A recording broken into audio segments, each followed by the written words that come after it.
सो hello friends एबे railway graduation level job पाई notification टी आउट हो जाइए।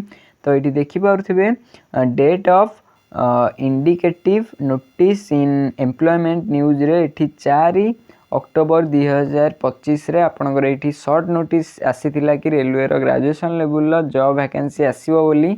आ यार आवेदन ये देखिपे opening date of online application ने 21/10/2025। तो यहाँ 21 अक्टोबर 2025 पर रेलवे ग्रेजुएशन लेवल जॉब पाई आवेदन आरंभ हो जाइए। आर closing date of submission of online application ने ये 20 नवेम्बर 2025। तो यार लास्ट डेट रही। तो जदि आप जड़े ग्रेजुएट आपड़ जदि आर्ट्स कॉमर्स किंबा साइंस स्ट्रीम रे ग्रेजुएशन करते तेबे आपन ये रेलवे ग्रेजुएशन लेवल जॉब पाई आवेदन करें। तो तापर ये last date for application fee payment for the submitted application ने ये आपनकर फी पेमेंट रो लास्ट डेट रही 22 नवेम्बर 2025। तो तापर आप चलते देखा केतोटी पोस्ट आसी कौन एज लिमिट। तो ये देखिपे पोस्ट रे ये टोटाल 6टी पोस्ट आपको ये शो हो जाउची। तो तापर ये पे लेवल आपको ये शो हो। तो ये आपको सैलरी 25,500 रु नहीं कि 35,400 पर्यंत आपको ये सैलरी मिलिबो लेवल अनुजाई। तो तापर आपणकर ये पोस्ट अनुजाई आपणकर मेडिकल स्टैंडर्ड एटा सब दरकार।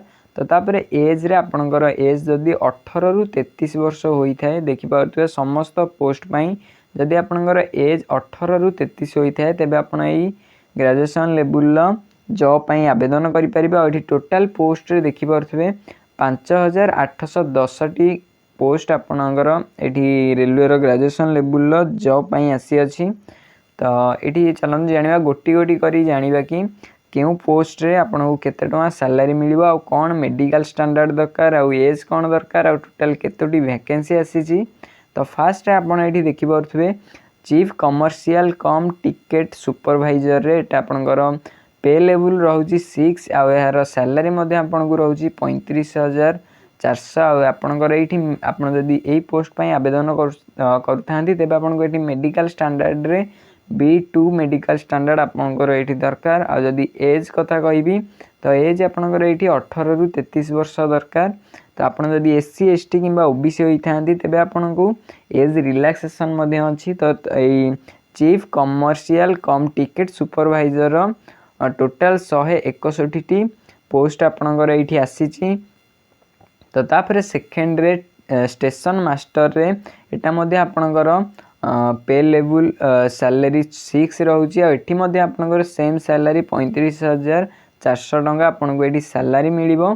तो तापर आपनको ये मेडिकल स्टैंडर्ड रे A2 मेडिकल स्टैंडर्ड थिबा दरकार आपनकर ST 18 रु 33 वर्ष होइतिबा दरकार। तो SC ST किंबा OBC पई रिलैक्सेशन अच्छी। तो स्टेशन मास्टर पोस्ट पई ये टोटाल 615टी पोस्ट आसी अछि। तो तापर ये गुड्स ट्रेन मैनेजर रे आपनकर पे लेवल सैलरी रोची लेवल 5 रो सैलरी रोची। तो आपनकर सैलरी जहाँ रही बेसिक पेटी टोटाल ये रही 29,200।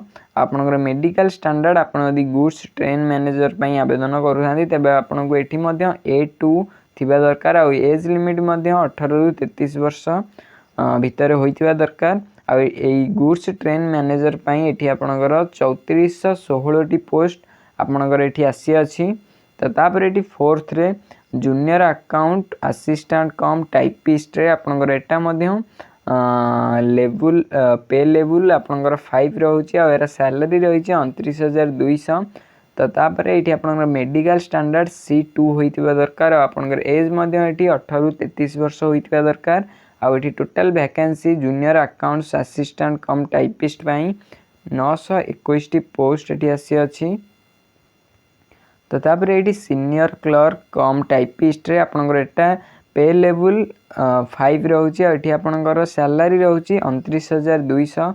आपनकर मेडिकल स्टैंडर्ड ये C2 होइतिबा दरकार। एज एठी 18 रु 33 वर्ष बयस रे होइतिबा दरकार। आ total post senior clerk cum typist ये आपंकर 638 पोस्ट आसी अच्छी। तो तापर ये ट्रैफिक असिस्टेंट रे आपंकर पे लेवल ये रोचे 4 आउ यार सैलरी रोचे 25,500 टंका। आपंकर मेडिकल स्टैंडर्ड होइथिबा दरकार A2। एठी भी मध्य आपंकर एज 18 ରୁ 33 वर्ष होइथिबा दरकार 1 जनवरी 2025 सॉरी 1 जनवरी 2026 तारीख सुधा आपंकर एज टी 18 ରୁ 33 वर्ष बयस रे होइथिबा दरकार। आ एटार ट्रैफिक असिस्टेंट पई पोस्ट आसी मात्र 59टी।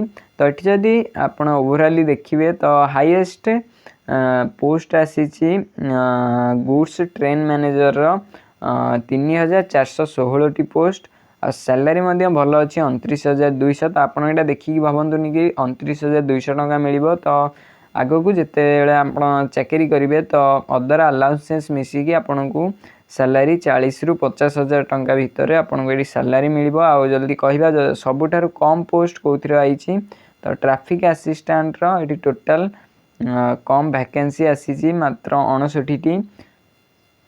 तो ये थी आज video railway graduation level job vacancy को नहीं किसी अपडेट। तो आगो को मु वीडियो आनदेवी कि आप किभली निजर मोबाइल फोन में लैपटॉप रे रेलवे ये ग्रेजुएशन लेवल जॉब पाई आवेदन करेंगे। तो यदि वीडियोटी भल लगी वीडियो गोटे लाइक करदे। आम चैनल नुआ थे चैनल को सब्सक्राइब करदे। तो ये पेज टी मु चैनल रे पोस्ट करदेवी। तो आप चाहे आम चैनल को जाई संपूर्ण डिटेल्स ये देखिपारे।